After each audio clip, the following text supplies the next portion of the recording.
आज की कहानी है दो क्लासमेट्स की जो एक दूसरे को बिल्कुल पसंद नहीं करते थे, लेकिन हालातों ने उन्हें एक ऐसी जगह पर ला के रख दिया जहाँ पर सरवाइव करना भी बहुत मुश्किल था और वो महीनों तक एक आइलैंड पर एक दूसरे के साथ फंसे रहे। उसके बाद वो उस आइलैंड पर कैसे सरवाइव करते हैं और एक दूसरे के साथ किया कांड करते हैं, देखेंगे हम आज की इस पूरी कहानी में। सो हेलो दोस्तों, मेरा नाम है इशिता और आज की कहानी शुरू होती है हमें एमा नाम की एक खूबसूरत लड़की को दिखाते हुए जो सुबह जल्दी उठकर अपने स्कूल जाने के लिए तैयार होती है। एमा अपनी स्कूल में एक बहुत ही अच्छी और फेमस स्टूडेंट है जिसके बहुत सारे फ्रेंड्स हैं। दूसरी तरफ हम डीन को देखते हैं जो एमा की तुलना में बहुत ही आलसी लड़का है और वो सुबह लेट करके उठता है और सीधे बाथरूम में जाकर ब्रश करने के बाद तुरंत आकर वीडियो गेम खेलने बैठ जाता है। तो उसके पिता जैक उसे कहते हैं कि तुम स्कूल के लिए लेट हो जाओगे। वहीं हम एमा और उसकी छोटी बहन स्टेसी को देखते हैं जिनको उनकी माँ बारबरा स्कूल छोड़ने आती है। उसके बाद एमा स्कूल में पहुंचकर अपने बेस्ट फ्रेंड लिजी से मिलती है और जब वो बातें कर रहे थे तभी स्टीफन नाम का एक स्टूडेंट आकर एमा को हाई कहता है और ये देखकर लिजी एमा को चिढ़ाने लगती है। अब उसी दिन क्लास में मिस्टर क्रिश्चियनसेन जो उनके टीचर हैं, वो बताते हैं कि बस अगली सुबह ठीक 7 बजे ट्रिनिडाड आइलैंड के ट्रिप के लिए निकलेगी और वो आगे बता ही रहे होते हैं कि एमा क्लास में लेट पहुंचती है और डीन भी पीछे से आकर एमा से टकरा जाता है और उसे सॉरी शहजादी कहता है। इसके बाद जब मिस्टर क्रिश्चियनसेन ट्रिप के बारे में और जानकारी दे रहे थे तभी लिजी एमा से कहती है कि डीन भी ट्रिप पर जा रहा है अपने पिता के पैसों की वजह से और फिर वो डीन को देखकर मुंह बनाती है। अब लंच के समय लिजी अपने दोस्तों को एमा और स्टीफन के बीच सुबह जो हुआ वो बताती है और कहती है कि ट्रिप में जाकर हमारे पास 1 हफ्ता होगा अपना जादू चलाकर एमा को स्टीफन के साथ एक्शन कराने के लिए। पर एमा कहती है कि हमें ये सब छोड़कर ट्रिप पर ध्यान देना चाहिए। अब सभी जब बातें कर रहे थे तभी एमा की नजर डीन पर पड़ती है जो चाकू से सेब काट रहा था।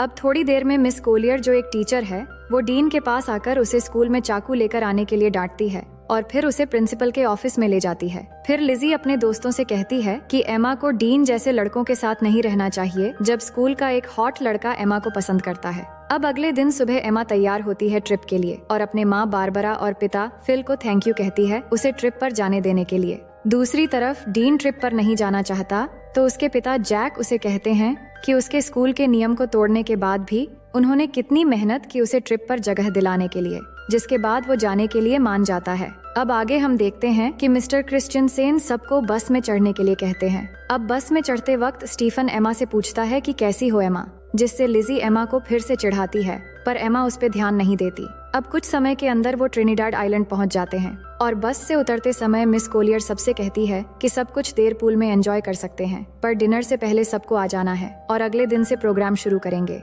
अब कुछ देर बाद एमा और उसके सभी दोस्त पूल में जाते हैं जहां एमा स्टीफन से मिलती है और सब एक साथ पूल में मस्ती करने लगते हैं, लेकिन डीन बिल्कुल अकेला बैल्कनी से ये सब देख रहा होता है। अब उसी शाम एमा की एक फ्रेंड लिजी और एमा को आकर बताती है कि स्टीफन ने उन्हें पार्टी पे बुलाया है जो यहाँ के एक लोकल बोट में हो रही है, लेकिन एमा ये सुन के मना कर देती है पर उसके दोस्त जिद करके उसे मना लेते हैं। उसके बाद वो पार्टी के लिए बोट पर चले आते हैं और वहाँ पहुँचने के बाद एमा हेलन को पार्टी में ढूंढने लगती है पर तभी वो देखती है कि स्टीफन किसी और लड़की को किस कर रहा है और ये देख के एमा वहाँ से जाने लगती है और वही साइड से ये सब डीन भी देख रहा होता है। तभी वो एमा से कहता है कि तुम्हारा बॉयफ्रेंड तो मजा कर रहा है, तो वो डीन से कहती हैं कि तुम्हें इन सब से कोई मतलब नहीं होना चाहिए। अब अचानक वहाँ पुलिस आ जाती है क्योंकि पुलिस को पता चल गया था कि यहाँ स्टूडेंट पार्टी में ड्रग्स ले रहे हैं और सबको बोट के सामने की तरफ आने को कहते हैं। तभी अचानक पैर फिसलकर एमा पानी में गिर जाती है और उसे गिरते हुए डीन देख लेता है तो वो भी उसे बचाने के लिए पानी में कूद जाता है और फिर उसे बचाकर एक छोटी बोट में ले जाता है। अब उस बोट की रस्सी बड़े बोट से जुड़ी हुई थी तो डीन उस रस्सी को काट देता है और एमा के पूछने पर वो कहता है कि मुझे पुलिस के झंझट में नहीं पड़ना है, पुलिस के जाने के बाद हम बड़े बोट तक पहुंच जाएंगे। लेकिन थोड़ी ही समय के अंदर वो बोट उनसे काफी दूर चला जाता है और तभी वहाँ पर तूफान शुरू होने वाला होता है, लेकिन डीन देखता है कि इसमें तो मोटर ही नहीं है। तभी उनके सामने से अचानक एक बड़ी सी लहर आती है और दोनों कस के बोट को पकड़ लेते हैं। इसके बाद सुबह हो जाती है और दोनों लहरों की वजह से बोट के साथ अरेबियन सागर में पहुंच गए थे।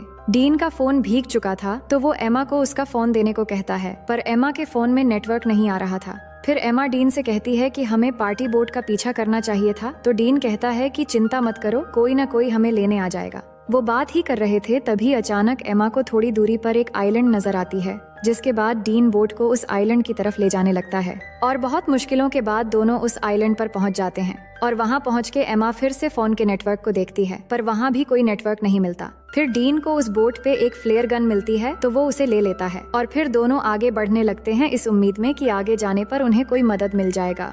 दूसरी तरफ होटल में पिछले रात की पार्टी की वजह से मिस्टर क्रिश्चियनसेन ट्रिप को कैंसिल कर देते हैं। तभी लिजी मिस कोलियर से कहती हैं कि एमा होटल वापस नहीं आई है और उसे लगा कि शायद एमा कल रात किसी और के साथ थी, इसलिए उसने किसी को नहीं बताया। और वो बताती है कि उसने एमा को आखिरी बार पार्टी बोट पर देखा था। इसके बाद मिस्टर क्रिश्चियनसेन सबकी अटेंडेंस लेते हैं, तो उन्हें पता चलता है कि डीन भी यहाँ मौजूद नहीं है। अब इससे इनको पता चल जाता है कि डीन और एमा दोनों ग्रुप से मिसिंग हैं। उसके बाद पुलिस आकर एमा के दोस्तों से पूछताछ करते हैं, तो मिस कोलियर पुलिस से पूछती है कि क्या उन्हें ढूंढने का कोई तरीका है। तो पुलिस कहते हैं कि ऐसे केस अक्सर होते रहते हैं, शायद वो खुद से ही वापस आ जाए, लेकिन अगर वो समुद्र में कहीं फंस गए हो तो दोनों को ढूंढना थोड़ा मुश्किल हो सकता है। और ये बात जब डीन के पिता को पता लगता है कि उनका बेटा खो गया है, तो ये सुनकर वो तुरंत स्कूल जाते हैं और वहाँ एमा की माँ बारबरा से मिलते हैं। और उसी समय फिल भी वहाँ आ जाता है और यहाँ सब परेशान होकर प्रिंसिपल से दोनों बच्चों के खोने के बारे में पूछने लगते हैं, पर प्रिंसिपल ठीक से कोई जवाब नहीं दे पाते, जिसके बाद वो तीनों वहाँ से चले जाते हैं। वहीं एमा और डीन आगे बढ़ रहे थे और कुछ दूर चलने के बाद उन्हें जंगल के अंदर एक खूबसूरत वाटरफॉल दिखाई देता है। डीन को ये बहुत अच्छा लगता है, तो वो एमा को उसका एक तस्वीर लेने के लिए कहता है, पर एमा उसे मना कर देती है। वो कहती है कि हम यहाँ फंसे हुए हैं और तुम्हें यहाँ अच्छा लग रहा है। मुझे इस ट्रिप में प्रोजेक्ट के लिए अच्छे मार्क चाहिए थे। मुझे आगे प्रिंसटन यूनिवर्सिटी में पढ़ना है। अगर हम जल्द से जल्द यहाँ से नहीं निकल पाए तो सब बर्बाद हो जाएगा।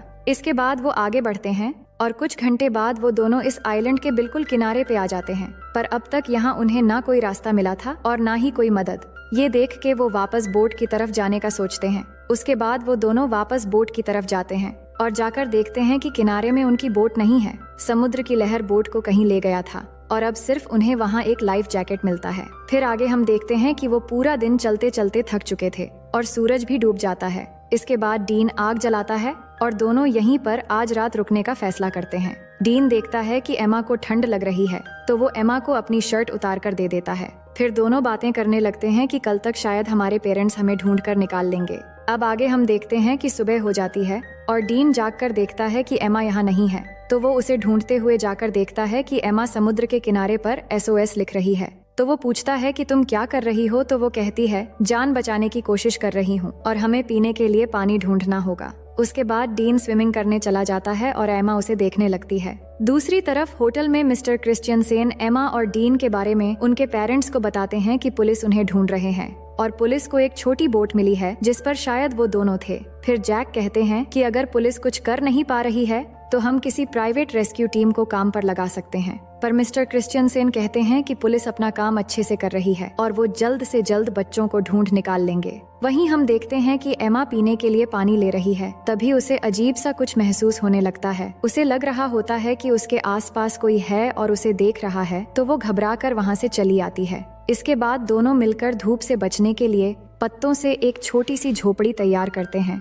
और थोड़ी देर बाद एमा समुद्र के किनारे बड़ा करके SOS लिखती है ताकि रेस्क्यू टीम अगर यहाँ से गुजरे तो वो उन्हें मिल जाए। फिर दोनों को जो भी इस आइलैंड पे खाने लायक मिलता है वो ढूंढ के खाने लगते हैं और डीन को केले का एक पेड़ मिलता है, तो वो तोड़ के दोनों पेट भर के खाते हैं। अब इस आइलैंड में गर्मी बहुत होती है और एमा फुल पैंट नहीं पहन सकती और वो पैंटी पहनकर भी नहीं रह सकती, तो वो अपनी फुल पैंट को काट के शॉर्ट कर लेती है। इसके बाद एमा देखती है कि डीन उस झोपड़ी में आकर सो रहा है, तो वो भी उसके पास आकर सो जाती है। तभी अचानक डीन एमा की तरफ मुड़ता है और उस पर हाथ रख देता है, पर एमा को ये अच्छा लगता है और वो कुछ नहीं कहती। फिर अगले दिन जब एमा वाटरफॉल में नहा रही होती है, तब डीन आकर उससे सनस्क्रीन मांगता है, तो एमा डीन को कहती है कि मैं यहाँ नहा रही हूँ, तुम दूसरी तरफ जाओ। तो डीन कहता है कि तुम ही ने तो मुझे यहाँ पहरेदारी करने के लिए कहा है। ये सुन के एमा कहती है कि इस आइलैंड में कोई और भी है, इसलिए मैंने कहा था। उधर होटल में बारबरा एमा को लेकर बहुत परेशान थी और न्यूज में ये बताया जा रहा था कि एमा और डीन के गायब होने की केस अब ऑफिशियल हो गई है और अब पुलिस को लगता है कि वो दोनों मर चुके हैं और अब वो उनकी लाश ढूंढ रहे हैं। और फिल तैयार हो रहा था घर जाने के लिए, क्योंकि एमा की छोटी बहन स्टेसी घर में अकेली है, पर बारबरा अभी भी घबराई हुई है। तो फिल बारबरा से कहता है कि एमा मिल जाएगी और ये कह के वो उसे गले लगा लेता है। जिसके बाद अगले दिन जैक बारबरा के साथ हेलीकॉप्टर लेकर एमा और डीन को ढूंढने निकल पड़ता है और वही आइलैंड में थोड़ी देर के बाद रात होने वाली है। और एमा डीन को बता रही होती है कि वो अपने परिवार को बहुत याद कर रही है। तभी डीन को वहाँ पर किसी इंसान की खोपड़ी मिलती है, तो एमा उसे देखकर बहुत डर जाती है और कहती है कि ये भी हमारी तरह शायद यहाँ फंस गया होगा और इसकी ये हालत हो गई और अब हमारी हालत भी शायद इसी के जैसा हो जाएगा।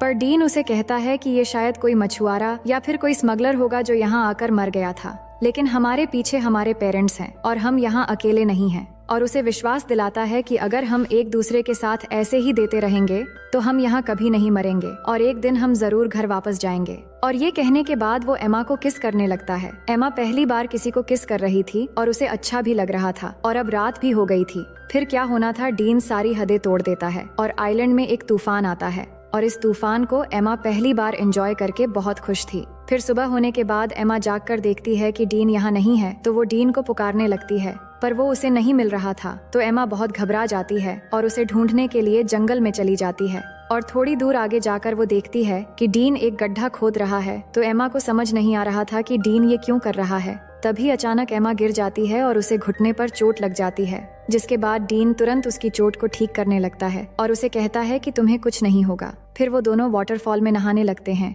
और यहाँ डीन एमा को बताता है कि उसकी माँ एक कार एक्सीडेंट में मर गई थी और एमा उसकी बातों को अच्छे से सुनने लगती है। फिर थोड़ी देर बाद वहाँ बारिश होने लगती है और डीन उसमें मस्ती करने लगता है और एमा उसे देखकर खुश हो रही होती है, जिसके बाद दोनों बारिश में डांस करने लगते हैं और डीन एमा की बालों में एक फूल लगा देता है। अब एमा डीन से कहती है कि मुझे फिर से तूफान के मजे लेने हैं। फिर डीन एक बार फिर से तूफान लाने की तैयारी शुरू कर देता है। वहीं अब न्यूज में बताया जाता है कि एमा और डीन के लापता होने की 1 महीना गुजर चुका है और पुलिस को लगता है वो अब जिंदा नहीं रहे, इसलिए पुलिस ने उन्हें ऑफिशियली ढूंढना बंद कर दिया है। पर एमा के दोस्त को अभी भी लग रहा है कि एमा और डीन अभी भी जिंदा है और बारबरा को भी वैसा ही लगता है और वो जैक के साथ हेलीकॉप्टर लेके अपनी बेटी एमा को ढूंढने फिर से चली जाती है और उन दोनों को अच्छे से ढूंढने के लिए सबको पर्ची बांट रहे होते हैं, जिन पे एमा और डीन के बारे में जानकारी दी हुई थी। ये सब कुछ करने के बाद जैक बारबरा से कहता है कि उन्होंने सब करके देख लिया, पर फिर भी एमा और डीन नहीं मिल रहे हैं। अब शायद घर वापस लौट जाना चाहिए।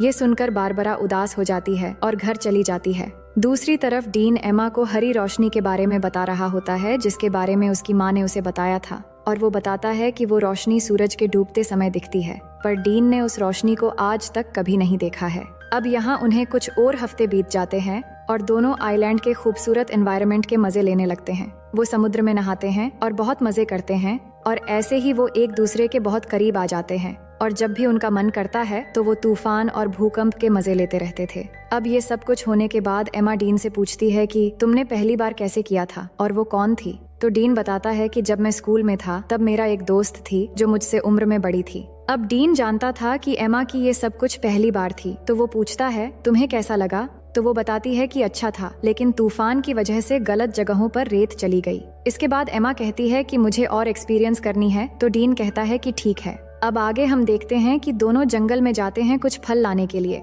और डीन थोड़ी आगे जाकर फल तोड़ने लगता है। तभी अचानक उन्हें एक प्लेन की आवाज सुनाई देती है, तो दोनों खुली जगह की तरफ भागने लगते हैं और डीन जल्दी से आकर उस प्लेन को सिग्नल देने के लिए एमा की बैग में फ्लेयर गन ढूंढने लगता है, पर उसे वो नहीं मिलती। लेकिन तब तक वो प्लेन उनसे बहुत दूर चली जाती है। फिर एमा फिर से उस फ्लेयर गन को ढूंढने लगती है, पर उसे भी नहीं मिलती। तो एमा को लगता है कि उस आइलैंड पर कोई और भी है जो उनके चीजें चुरा रहा है। फिर आगे हम देखते हैं कि कुछ दिन और बीत गए हैं, पर उनके ऊपर से अब तक सिर्फ एक ही प्लेन गुजरा है और कोई भी उन्हें बचाने नहीं आया है। दोनों झोपड़ी में बैठ के बात करने लगते हैं कि उन्हें अब घर वापस जाने की उम्मीद छोड़ देनी चाहिए और यहाँ जंगल में पूरी तरह एक दूसरे के साथ बिताने का फैसला कर लेना चाहिए। तभी अचानक डीन को किसी जानवर की आवाज आती है, तो डीन जंगल में जाता है उस जानवर को ढूंढने के लिए। तो एमा को डीन की चिंता होने लगती है, तो वो भी उसके पीछे चली जाती है और वही डीन जैसे ही थोड़ा आगे जाकर देखता है तो वहाँ एक ब्लैक पैंथर होता है, जिसे देखते ही वो भागने लगता है और भागते भागते काफी दूर जाने के बाद वो अचानक जमीन पे गिर जाता है।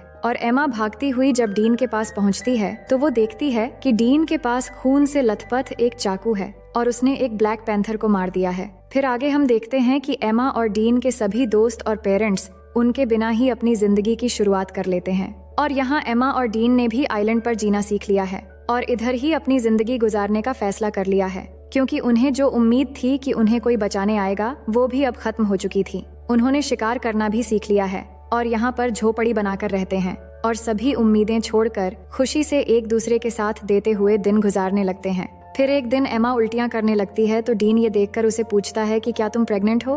तो एमा कहती है कि नहीं, उल्टियां बस ऐसे ही हो गई हैं। इसके बाद एमा अच्छा महसूस करने के लिए डीन के साथ लेट जाती है, पर जब वो दोनों बात कर रहे होते हैं तभी एमा की खोई हुई चीजें ऊपर से गिरने लगती है और जब वो दोनों ऊपर देखते हैं तो वहाँ पेड़ पर एक बंदर होता है जो उनके सामान फेंक रहा होता है और वो देखते हैं कि बंदर के हाथ में वो फ्लेयर गन भी है जो डीन को उस दिन नहीं मिला था। तो उस बंदर को एमा एक केला दिखाती है तो वो गन नीचे फेंक देता है, जिसके बाद उन्हें ऊपर से एक हेलीकॉप्टर की आवाज आती है तो वो भागते हुए खुली जगह पर आते हैं और एमा गन लोड करके फायर करती है तो वो हेलीकॉप्टर वाले उन्हें देख लेते हैं, जिसके बाद वहाँ से उन्हें रेस्क्यू कर लिया जाता है और अब फाइनली दोनों 3 महीने के बाद वापस आ जाते हैं और एयरपोर्ट पे एमा और डीन के दोस्त और पेरेंट्स उनसे मिलकर बहुत खुश हो जाते हैं, जिसके बाद दोनों के पेरेंट्स उन्हें अपने अपने घर लेकर चले जाते हैं। अब घर आने के बाद डीन उसी रात को एमा से मिलने जाता है और वो बात करते हैं कि घर वापस आकर कितना अजीब लग रहा है और यहाँ डीन एमा को किस करने वाला होता है, पर एमा नहीं करती और कहती है कि हर 10 मिनट में उसके पेरेंट्स उससे मिलने आ रहे हैं, अब शायद तुम्हें यहाँ से चले जाना चाहिए।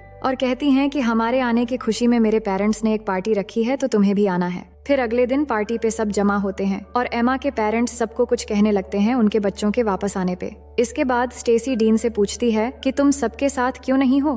तो डीन कहता है कि मुझे सबसे घुलना मिलना अच्छा नहीं लगता। इसके बाद डीन एमा को उसके साथ आने के लिए इशारा करता है पर एमा नहीं आती और उसे अनदेखा कर देती है और ये देखकर डीन पार्टी से चला जाता है। इसके बाद सभी चीजें पहले की तरह हो जाती हैं और एमा आइलैंड से वापस आने पर वो बहुत फेमस हो जाती है, पर डीन अभी भी अकेला ही रहता है और जब भी एमा और डीन एक दूसरे के पास से गुजरते हैं तो वो बस एक दूसरे की तरफ ही देखते हैं। फिर कुछ दिन बाद एमा डीन को कॉल करती है पर डीन कॉल नहीं उठाता। उसके बाद हम देखते हैं कि एमा के रूम में स्टेसी जाती है और उसे कहती है कि तुम्हारे लापता हो जाने के बाद हमने तुम्हें बहुत मिस किया और मॉम डैड भी बहुत परेशान थे। हमने तो सोच लिया था कि शायद हमने तुम्हें बिल्कुल खो दिया है, लेकिन आज हम सब अच्छे से एक साथ हैं और बहुत खुश है। फिर एमा स्टेसी से कहती है कि तुम मेरी बहुत अच्छी बहन हो और फिर वो दोनों एक साथ प्रॉम पार्टी में जाने का डिसाइड करते हैं। दूसरी ओर हम डीन को देखते हैं जो अपनी माँ के कब्र पर जाता है और अपनी माँ को मिस करते हुए बहुत रोता है। अब प्रॉम पार्टी की रात डीन टीवी देख रहा होता है तो उसके पिता उसे पूछते हैं कि क्या पार्टी में तुम मेरे कोट पहनकर जाना चाहोगे? दूसरी तरफ एमा पार्टी में अपनी बहन के साथ पहुंच गई थी, जिसके बाद लिजी उसके पास आती है और एमा को एक सरप्राइज देने के लिए आगे ले जाने लगती है और तभी एमा देखती है कि बाहर बारिश में डीन कोट पहन के खड़ा है और एमा का इंतजार कर रहा है। ये देखकर एमा आइलैंड की वो सब कुछ याद करने लगती है। इसके बाद पार्टी से बाहर आकर एमा डीन के पास जाती है और यहाँ दोनों बहुत खुश होते हैं और किस करने लगते हैं और इसी सीन के साथ ये कहानी यहीं पर खत्म हो जाती है।